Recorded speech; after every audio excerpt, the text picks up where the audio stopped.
bunuh diri berapa kali dalam pernikahan gitu, bunuh ego berapa kali supaya pernikahan ini bisa jadi baik. Tapi kan hanya orang yang dewasa yang bisa melakukannya. Apa-apa bilang, suami kamu, istri kamu tidak bisa baca pikiran kamu. Jangan disuruh jadi cenayang yang harusnya kamu tahu dong dia mikirnya apa gitu. Nggak bisa, jadi harus belajar apa-apa bilang aja. Kadang-kadang tuh kita pusing tuh kusut karena kita pikirin sendiri dan kita bermain dengan pikiran kita yang memperparah keadaan kadang-kadang. Padahal sebenarnya nggak seburuk itu. Dia udah mulai, mami di rumah aja dong gitu. Mami di rumah aja temenin Devin main gitu-gitu loh. Jadi aku tuh sedih gitu loh. Jadi jangan lupa dicek kalau yang mau menikah ya. Serius. Iya, serius. Betul. Karena nggak ada siapa sih yang kepikiran nanya begitu. Betul. Ternyata itu penting banget buat ditanya. Oke, ada beberapa nih ya pengen saya tanyakan yang menarik dari sharingnya Maya tadi. Yang pertama, yang pertama adalah tentang pelajaran pranikahnya tadi. Oke, jadi kan Maya bilang bahwa wah setelah itu banyak banget nih cara berpikir yang berbeda, banyak banget hal-hal yang mungkin dulunya saya pikir begini tapi ternyata berbeda gitu. Apa yang paling paling mengubah yang mungkin selama bertahun-tahun dulu Maya selalu berpikir oh harusnya seperti ini, saya pikir wanita seperti ini, saya harus menjadi istri seperti ini, tapi ternyata oh berbeda gitu. Itu yang tadi yang dulu aku pikir untuk pernikahan berhasil itu laki-lakinya harus kaya, perempuannya harus cantik dan langsing. Padahal itu sama sekali nggak nolong kamu apa-apa. Ya enak dilihat dikit, lebih enak dikit hidupnya, tapi nggak menjamin keberhasilan pernikahan itu sendiri. Pernikahannya cuma bisa berhasil kalau dua-duanya mau sama-sama dewasa. Karena pasti akan banyak perbedaan kan. Pasti ada banyak yang nggak sama nih. Kita maunya apa, saya maunya apa, kamu maunya apa. Butuh kedewasaan tingkat dewa untuk ninggalin ego kita yang kita maunya apa itu. Kalau itu tidak baik untuk pernikahannya ke depannya, berarti ego itu harus dibunuh. Bunuh diri berapa kali dalam pernikahan gitu. Bunuh ego berapa kali supaya pernikahan ini bisa jadi baik. Tapi kan hanya orang yang dewasa yang bisa melakukannya. Bukan yang kurus, bukan yang langsing, bukan yang cantik, bukan yang kaya. Yang dewasa. Yang dewasa. Tanpa kedewasaan ya udah, oh gue maunya ini, gue gak mau tahu gue maunya ini. Kalau misalkan kalau dalam pernikahan gitu, kan kita satu tim. Nggak bisa kalau kita satu tim, kalau kamu kalah, saya kalah. Kalau saya menang, kamu menang. Nggak bisa kamu kalah, saya menang. Kalau saya maunya menang sendiri, tapi pasangannya kalah, ya berarti pernikahannya kalah juga. Jadi kan nggak bisa begitu. Betul. Dan mungkin itu salah satu sudut pandang yang seringkali orang lupa ya. Maksudnya sometimes in married karena memang berbeda, seakan-akan tuh kita berada di kubu yang berbeda. Padahal we are in one team. Is we against the world gitu. Maksudnya itu ya kita berdua ya menghadapi tantangan hidup ya berdua, tapi we are in the same team. Dan itu butuh kedewasaan untuk menyadari itu, bahwa bukan apa yang kamu mau, tapi apa ya yang supaya kita nih bisa jalannya barengannya enak gitu. Dan butuh keterbukaan untuk mengkomunikasikan apa yang sungguh-sungguh ada di hati kita mau, apa yang sungguh-sungguh kita nggak mau. Kalau buat saya sih itu salah satu pelajaran yang sungguh berharga ya, karena kan kalau dari dulu saya orangnya tuh suka nggak enakan. Iya, aku juga tuh. Jadi kalau misalnya ada yang nggak suka ya udah deh nggak apa-apa gitu. Dan sedangkan kalau dari suami saya justru dia bilang nggak boleh. Kalau kamu nggak suka sesuatu atau kamu mau sesuatu, you have to tell me gitu. Sometimes kan kadang-kadang kita sebagai wanita kita pengennya ya dia tahu sendirilah apa yang kita mau, bener nggak? Pengennya bisa baca pikiran ya pasangannya. Itu salah satu yang aku diajarin di kelas premarital. Apa-apa bilang, suami kamu, istri kamu tidak bisa baca pikiran kamu. Jangan disuruh jadi cenayang yang harusnya kamu tahu dong dia mikirnya apa gitu. Nggak bisa, jadi harus belajar apa-apa bilang aja. Yang saya suka bilang, yang saya nggak suka bilang gitu. Itu perlu belajar banget juga sih. Karena kan kita nggak terbiasa ngomong dengan gamblang, aku suka loh kalau kamu ini, aku nggak suka kalau kamu ini gitu. Jadi perlu proses belajar juga. Betul. Dan butuh kedewasaan juga untuk bisa menerima ungkapan itu. Iya. Perlu kedewasaan untuk mendengar. Perlu kedewasaan untuk bicara tanpa menyerang. Oke, bicara tanpa menyerang. Iya. Betul. Iya. Oke. Ya, itu menurut saya satu hal again yang sangat menarik, karena kalau dari Maya sendiri yang lebih banyak di-sharingkan itu lebih ke relationship. Iya ya. Tanpa sadar iya. Oke, jadi sekarang saya ada pertanyaan-pertanyaan santai yang harus dijawab jujur oleh Maya. Tapi tenang aja, pertanyaannya nggak susah kok ya. Oke, jadi yang pertama, kalau lagi berantem sama Krishna, sang suami, biasanya curhat ke ke siapa ya? Ke sahabat. Kalau udah ini biasanya aku jarang ngomong-ngomong sih. Apa yang bisa diselesain ya diselesain aja gitu sendiri. Tapi kalau misalkan udah apa ya? Perlu ada proses output gitu ke sahabat pasti. Oke. Biasanya kalau berantemin apa? Jarang sih, aku tuh jarang banget loh berantem. Orang pada sering nanya kan, Kak, berantemin apa? Apa ya? Kita jarang banget berantem karena mungkin suami aku juga orangnya tuh santai banget gitu loh, kayak enggak. Kan ada orang yang apa-apa marah gitu. Suami aku tuh enggak. Jadi kita jarang ada keributan karena sama-sama oh ya udah nggak apa-apa gitu. Kalau yang diributin apa ya nggak tahu. Siapa yang lebih sabar biasanya? Dia lebih sabar. Oh ya. Justru aku belajar sabar tuh lihat suami aku karena dia sabar banget. Karena aku malu juga dong kalau aku nggak sabar ya. Jadi aku belajar untuk lebih sabar tuh lihat dia. Oke. Iya. Oke. Nggak. Tapi biasa memang harus di-balance ya. Sometimes kadang-kadang Tuhan memberikan kita pasangan hidup ya seperti itu untuk bisa membalance dan menjadi pelengkap. Jadi sometimes kadang-kadang ada yang lebih introvert, dapat pasangan yang lebih ekstrovert. Ada yang lebih gak sabar, dapatnya yang lebih sabar gitu. Oke. Kalau lagi me time biasanya Maya apa ya? Aku lagi suka olahraga, nonton film seri, jalan-jalan lihat-lihat barang gitu. Oke.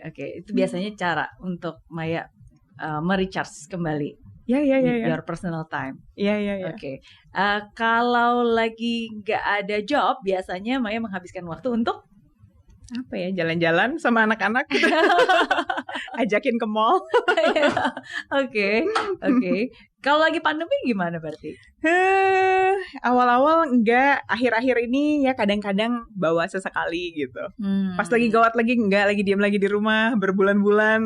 Nanti kalau udah agak reda bawa sekali-sekali gitu. Terus di rumah papaku ada, kan tinggal di apartemen, ada playground, nggak ada orang sama sekali, jadi kadang-kadang aku bawa ke situ juga gitu.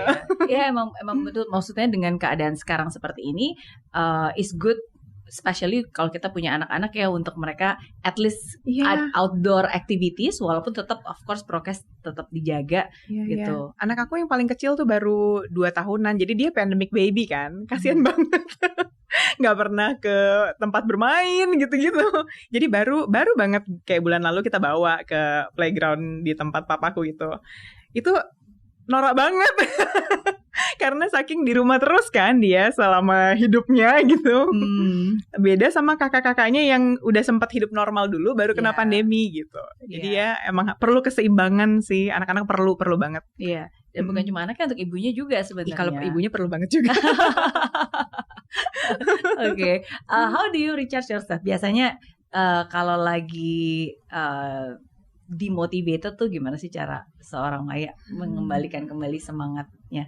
Apa ya, kalau misalkan lagi down atau kalau lagi kayaknya negatif nih, kayak pikiran udah mulai udah ngaco-ngaco nih ya, udah ngadi-ngadi nih gitu. Aku nonton podcast, dengerin nonton YouTube-nya sebenarnya YouTube khotbah gitu. Ya, dengerin itu jadi kan dapat sudut pandang yang baru, dapat pembelajaran yang baru, itu bantu aku sih lebih chill gitu.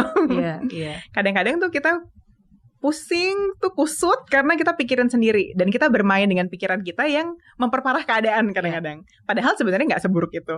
Tapi kalau misalkan kita denger pandangan baru, sudut pandang baru, kita jadi bisa lihat ngapain gue mikirnya sampai segitu banget, padahal nggak gitu-gitu banget gitu.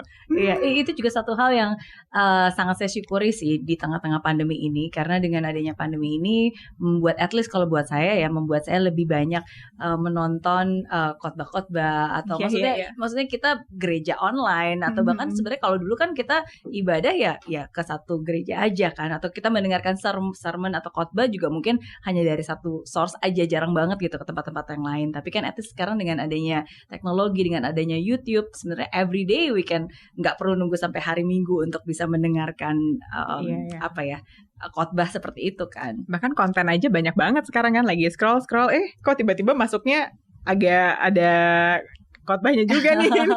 Ya lumayan ya dengar sedikit gitu, lumayan bantu juga. Jadi itu satu hal yang juga bisa disyukuri dari banyak hal juga yang pastinya bisa disyukuri di masa-masa pandemi ini. Oke, nah jadi saya ingin berbicara kalau ngomongin tentang Maya, mungkin berbicara tentang wanita, berbicara tentang karir juga, ya kan, dan berbicara tentang rumah tangga. Nah kalau dari Maya sendiri kan sebelum ini memang aktif di dunia di dunia entertainment, oke, dan salah satu hal yang membuat kenapa sih berhenti dari ini talk show waktu itu? Kenapa ya? Anak aku jadi waktu aku masuk pertama kali di ini talk show itu aku udah punya anak. Anak aku umurnya 6 bulan waktu itu. Terus aku dapet ini talk show. Jadi aku syuting. Nah, jadi selama anak ini berkembang tuh aku selalu bekerja kan. Jadi waktu akhir-akhir aku berhenti itu, anak aku tuh udah mulai, aku lupa umur berapa dia ya, kayak sekitar mau 4 gitu. Dia udah mulai, mami di rumah aja dong gitu. Mami di rumah aja temenin Devin main gitu-gitu loh. Jadi aku tuh sedih gitu. Jadi kayak, ini anak mau gue di rumah ya, oh iya ya, gue kerja terus loh selama ini ya gitu. Walaupun kerjanya cuma 4 hari seminggu sih sebetulnya, tapi mungkin dia ada keinginan aku tuh ada di rumah. Dia bilang, Daddy aja yang kerja, dia bilang gitu. Daddy aja yang kerja, nanti maninya semua kasih mami katanya. Terus aku bilang, oh good idea. Good idea. Why don't you talk to that?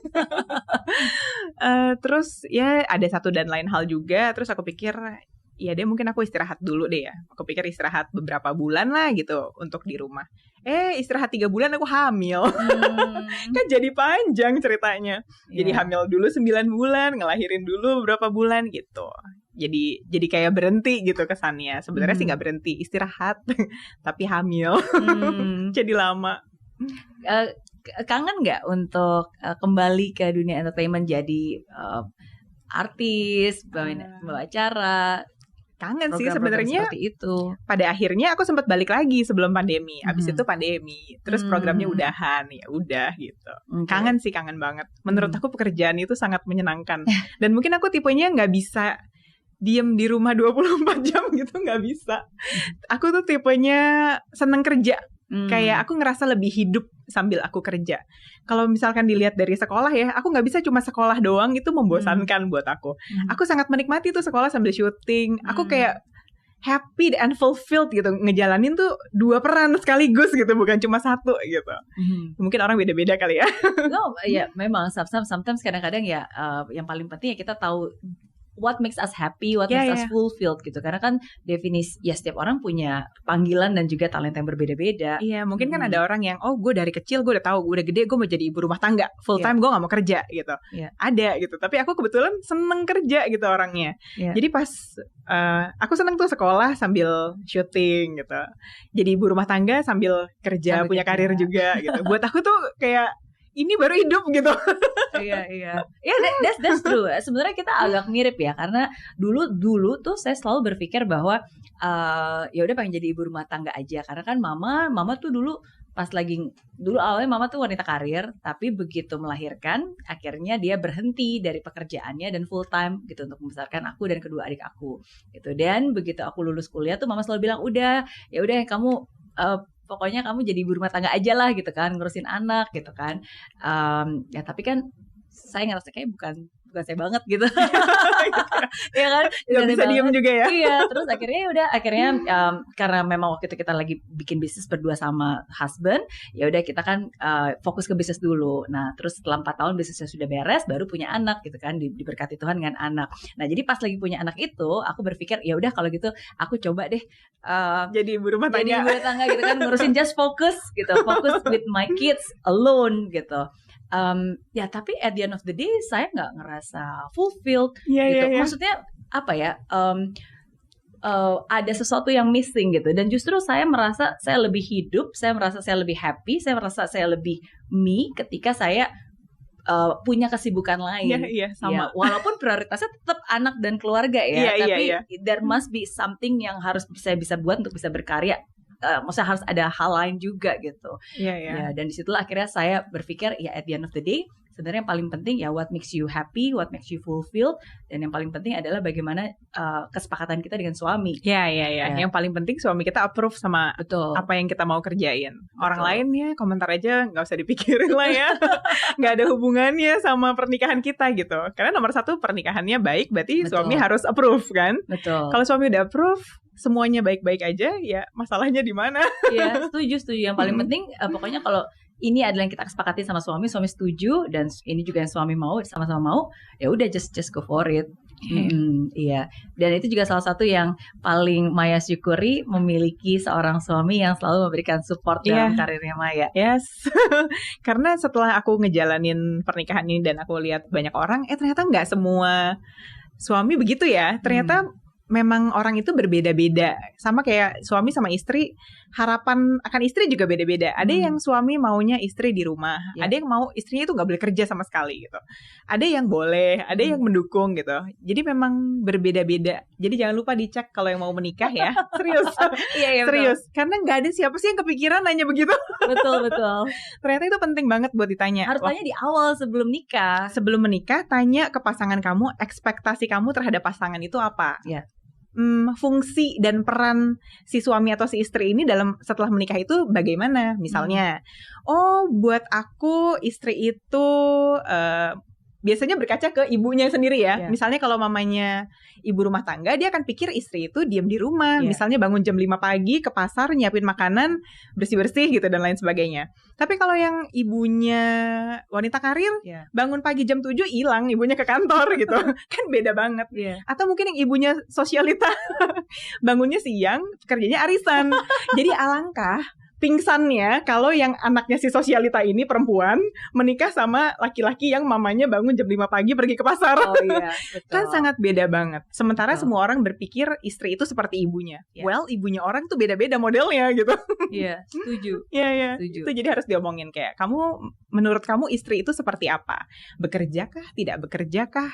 Diam di rumah aja kah? Kayak apa gitu. Kalau diomongin kan jadi tahu, dia maunya gue diam di rumah, gue kerja lagi modelnya ya. Kayaknya nggak cocok nih kalau begini. Iya dong. Tapi saya maunya kerja gitu. Atau tapi saya maunya diam di rumah. Jadi gimana nih solusinya? Karena kalau nggak ada solusinya, artinya mungkin kita bukan orang yang tepat untuk berpartner dalam kehidupan ini gitu di masa depan. Iya. Jadi jangan ngomong yang gampang-gampang aja. Nanti mau makan di mana? Kita mau nonton film apa? Gitu kan? Tapi harus benar-benar bertanya pertanyaan yang mungkin agak awkward atau agak susah untuk dijawab. Tapi ya lebih baik susah-susah dijawab saat itu kan, untuk kita bisa tahu ke depannya seperti apa. Iya. Lebih lihat orang-orang yang udah menikah di sekitar kita juga ada masalah apa sih yang jadi masalah biasanya gitu. Dari situ kan kita bisa belajar. Misalnya ngeributin uang, ini uang harusnya siapa yang pegang, gimana ngaturnya gitu. Nah kayak gitu-gitu seharusnya diomongin di awal. Iya, betul. Menurut kamu nanti setelah menikah pengaturan keuangannya seperti apa? Itu juga aku dulu nggak ada yang ngajarin tuh. Jadi sekarang aku seneng banget nih ngomongin buat teman-teman yang mau nikah gitu. Ditanya. Uang itu yang nanti yang pegang misalnya siapa? Karena nggak ada pengaturan. Uang harus istri yang atur atau uang harus suami yang atur. Sebenarnya harus yang atur kan yang lebih pintar ngatur ya. Kadang itu yang laki-laki, kadang itu yang perempuan gitu. Bisa yang mana aja. Tapi kan kalau diomongin di awal kita jadi tahu. Jadi nggak kecewa setelah menikah. Taunya dia maunya apa, kita maunya apa gitu, nggak sama. Nggak ada jalan keluarnya juga. Iya. Ya, itu betul banget. Apakah nanti ada tabungan bersama atau mungkin sendiri-sendiri atau ya maunya gimana gitu. Okay. Nggak kepikiran kan buat ngomongin, kita mau waktu cinta-cinta mau makan di mana, mau nonton apa. Atau mungkin nggak enakan kali untuk bertanya kan. Sering kali sensitif buat ditanyain, tapi setelah menikah menurut aku ini tuh mendingan lo nggak enak nanya sekarang daripada nggak enak entar seumur hidup gitu. Nggak enak terus kan, nggak ada jalan keluarnya gitu. Betul. Tapi dulu aku pernah ada di titik kayak stres, depresi kali ya, kayak nangis terus, aku nggak bisa sendirian. Setiap kali sendiri aku nangis. Tanda tangan akte nikah itu tidak merubah karakter orang, oke?